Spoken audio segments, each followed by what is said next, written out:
Au Culturel 2.0, on s'intéresse aujourd'hui à une artiste émergente, Audrey Bollé, à qui je souhaite la bienvenue. Bonjour Audrey.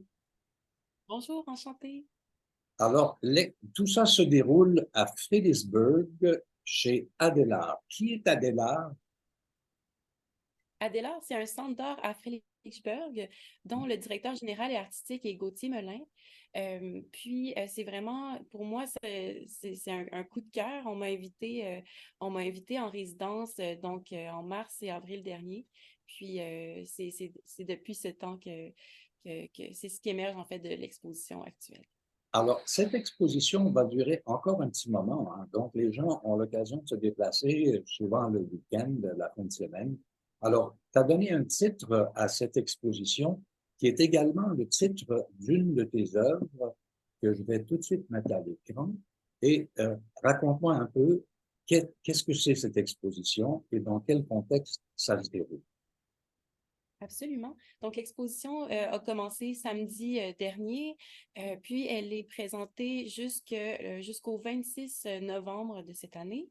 C'est vraiment une invitation que j'ai eue du Centre Adélard et de l'Auto-Québec pour finalement faire une sorte de relecture queer et féministe du 75e anniversaire du refus global. C'est issu de la résidence que j'ai fait en mars et avril dernier. J'ai pu plonger dans l'entièreté de la collection de l'Auto-Québec, qui a environ 5000 œuvres. Ajouter à cette exposition-là, il y a aussi de la création que j'ai fait moi-même. Ouais. Donc, on parle du refus global, donc on, on retrouve bon, les grands noms du refus global, c'est Bonferront, Pierre Gauvreau, Fernand Leduc, Triopel, François Sullivan. Euh, bon, enfin, il y a Bénic, il y a plein de gens. En tout, il y a combien d'œuvres qui accompagnent ton propre corpus dans cette exposition chez Adélard? Il y a 14 œuvres de la collection L'Auto-Québec, donc environ 8 des signataires du célèbre manifeste du refus global. Puis, je trouvais important de mettre aussi des artistes de la collection L'Auto-Québec qui ne sont pas signataires, mais qui s'inscrivent quand même dans une lignée en abstraction au Québec. Donc là, on pense à Lorraine Bénic, à Christian Tizari, à Mario Côté, à Gwenaëlle Bélanger, puis à Jacinthe Tétrault, que j'ai ajouté. Alors, je comprends qu'il y a un élément de féminisme très important dans cet accrochage. Et je pense que toi aussi, tu te positionnes, tu sais, je veux dire, en société comme étant non binaire. C'est un choix personnel. Oui, exactement. Puis pour moi, mon travail en abstraction est nécessairement queer.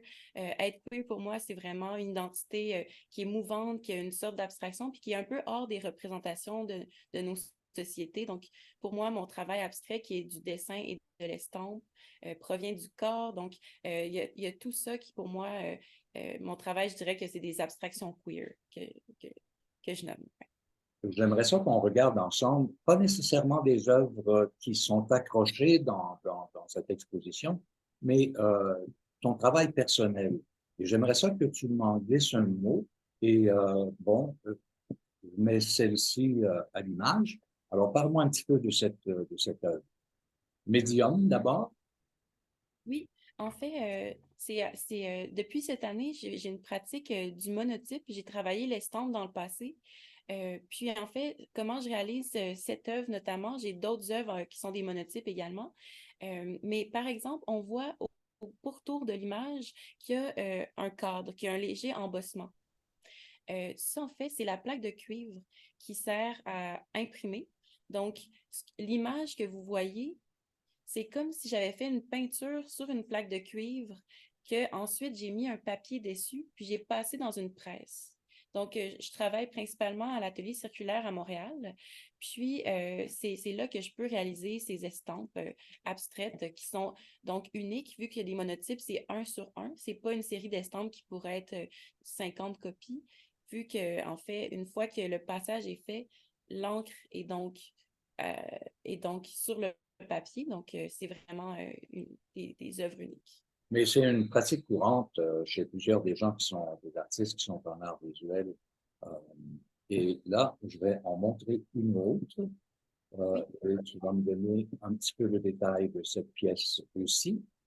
oui, parfait. Donc, c'est dans mon travail, je cherche beaucoup à générer du mouvement, pas seulement des images, mais du mouvement. J'ai une pratique d'écriture aussi où j'espère, j'espère ou je tente de créer du mouvement. Donc, dans cette image qui est également un monotype, mais aussi un dessin. Donc, les formes en couleur se trouvent à être un monotype comme dans la technique que je viens d'expliquer, alors que les tout petits traits en noir, en foncé, ça se trouve à être un ajout sur le monotype qui est un dessin. Donc, pour moi, ces formes-là, qui sont des formes curvilignes un peu, euh, génèrent du mouvement, tentent à être en mouvement. C'est comme un peu des arcs de mouvement c'est comme des formes un peu dansées, que je dirais. Et une autre pièce, c'est celle-ci que j'aime particulièrement. J'aime la liberté, j'aime le mouvement, j'aime la composition comme telle. Alors, tu peux me la décrire un peu? Oui, absolument. J'essaie toujours dans mes images de créer aussi une balance entre les couleurs. Donc, il y a un orangé vermillon un petit peu qui vient être contrasté avec l'encre l'encre à l'huile qui est plutôt vert, un peu qui tire sur le vert olive foncé.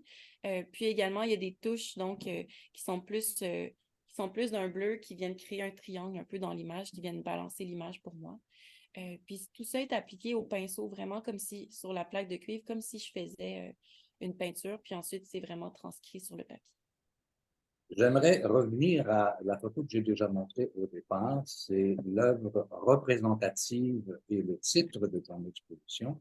Et j'aimerais que tu m'en parles aussi. Est-ce qu'on est, oui, on est dans l'abstraction, mais en même temps, il y a un mouvement qui est très joli, qui est très beau. Mhm. Ça se trouve à être un détail d'un monotype de moyen format que j'avais fait à l'atelier circulaire.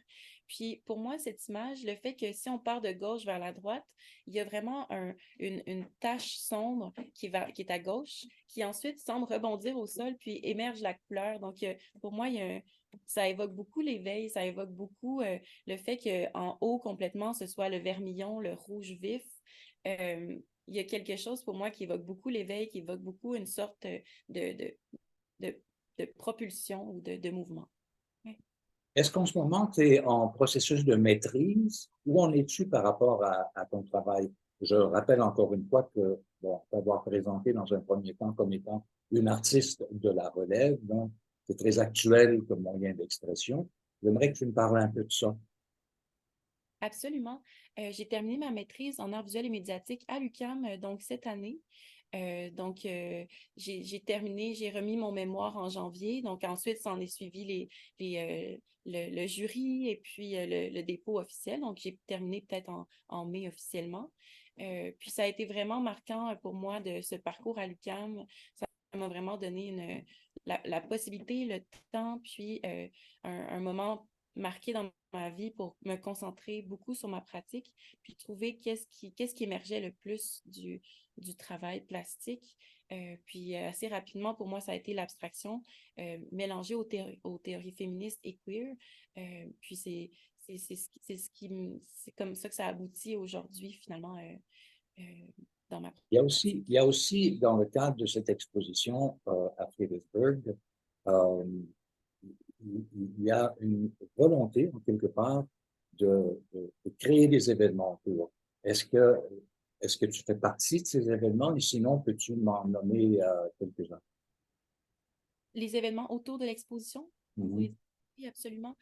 Donc, toutes les informations sont absolument sur le site de Adélard, mais il y a une soirée bénéfice qui aura lieu vers la fin octobre. Puis également, au début novembre, il y aura une mise en lecture de fragments de correspondance avec bordueurs, des signataires, etc. Donc, c'est ça, toutes les informations sont sur le site d'Adélard. Je chapeaute pas ces événements, mais je pense que ça va vraiment être en lien direct avec l'exposition. Puis, je trouve que c'est une excellente idée. Ouais. Et mis à part cette exposition qui dure jusqu'à la fin du mois de novembre, est-ce que toi, tes projets personnels, tu as une perspective là-dessus? Oui, vous voulez dire dans le sens, Est-ce qu'est-ce que qui tu s'en vas exposer ailleurs, à Montréal? As-tu des projets d'exposition ou de rencontres? Je ne sais pas trop. Oui, absolument. Dès la semaine prochaine, je suis en montage, mais dans une posture un peu plus de co-commissaire. Donc, pour les 40 ans de l'atelier circulaire, l'artiste, l'imprimeur Paul McGee et moi, on a fait un travail cette année de plonger dans les archives des estampes de l'atelier circulaire parce que les membres, chaque année, dans le mandat des membres, on offre une copie d'une œuvre au fond de l'atelier circulaire. Donc, on a plongé dans ce fonds-là qui est environ 2000 œuvres. Puis, c'est vraiment, on a choisi une quinzaine d'artistes qui vont faire partie de l'exposition à l'atelier circulaire pour vraiment le 40e. Est-ce Donc, qu'on peut nommer quelques-uns des artistes qui seront exposés ou dont on s'intéresse au travail? oui, je ne sais pas annoncé encore, donc je ne sais pas à quel point j'ai droit de nommer les noms. Je suis désolée, mais c'est certainement cette semaine qu'on pourra être en mesure de plus les annoncer. On ne veut pas être divulgacheuse. Alors, écoute, Audrey Bollé, merci pour ta présence. Bravo pour ton parcours à date. Et ben, je te laisse le mot de la fin pour nous rappeler quel est le site où on peut voir tout cela chez Abelard et en même temps te souhaiter la meilleure des chances. Merci beaucoup. Donc, le site, c'est vraiment à l'église Bishop Stuart Memorial à Fredericksburg. Puis, je souhaite à tout le monde que l'art puisse continuer de nous transformer.